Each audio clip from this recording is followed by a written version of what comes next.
When you can't make it to City Hall or the school board meetings, local journalists from BrainerdDispatch.com will be there to report the facts and get your questions answered. Local news works for you. Stay up to date at BrainerdDispatch.com.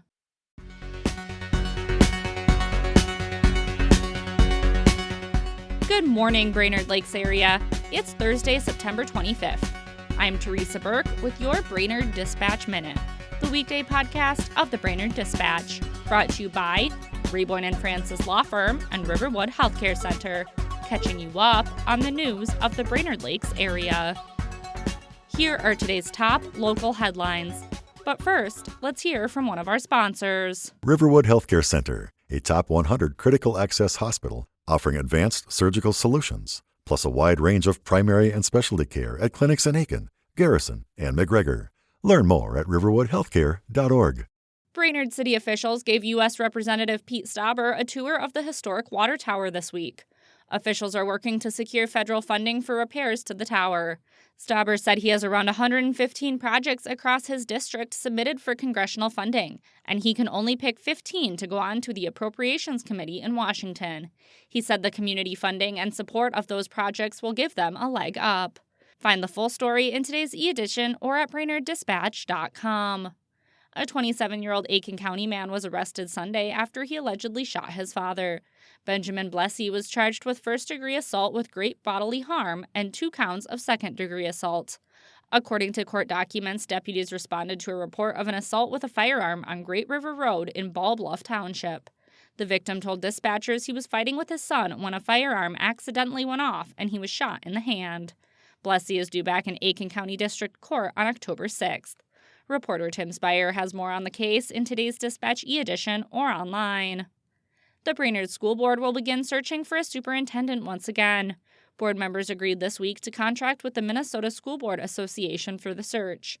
The district's contract with Superintendent Peter Grant ends in June. Grant was originally hired as an interim to fill in the gap while the board searched for a permanent replacement. I've got the full story in today's e-edition and at BrainerdDispatch.com.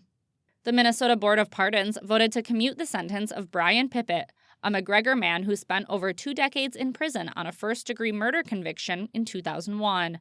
Pippett was found guilty in the 1998 death of Evelyn Malin in Aiken County. He was one of several people charged in the case. The Pardon Board voted this week to commute Pippett's sentence based on good behavior in prison and the length of time he served compared to his co-defendants. Find more on the case in today's Dispatch e-edition. Now let's hear from another sponsor. When insurance companies care more about their profits than your injuries. Reboyne Francis gets it done. 828-9211. From former Dispatch publisher Terry McCullough's column, This Was Brainerd, exploring the Dispatch archives, here's today's tidbit of local history, brought to you by Mills Automotive Group.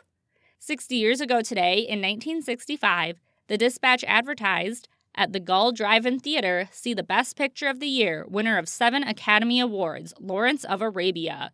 At the Paramount Theater, it's The Great Sioux Massacre, starring Joseph Cotton. Starting tomorrow at the Brainerd Theater, see Von Ryan's Express, starring Frank Sinatra." For a daily dose of This Was Brainerd, visit BrainerdDispatch.com or find McCullough's column in the newspaper or e-edition. And be sure to tune in later today for Dispatch Sports Wrap with Rad and Hop. They'll have a rundown on local sports teams. Now here's today's Lakes area forecast, brought to you by JN Tree Service and Landscaping. Storm Tracker. Happy Thursday, Brainerd Lakes. We are looking at a nice stretch of sunshine over the next few days. Today is going to be sunny. Highs are going to be around 80 degrees with winds out of the west at 10 to 15 miles per hour. Going into Friday morning, starting out the day in the mid to upper 40s, we'll have, once again, a mainly sunny sky. Highs are going to be a little bit on the milder side, mid-70s, with slightly lighter winds out of the southeast at 5 to 10 miles per hour. Saturday and Sunday are also looking fairly sunny, with those highs being in around 75 degrees.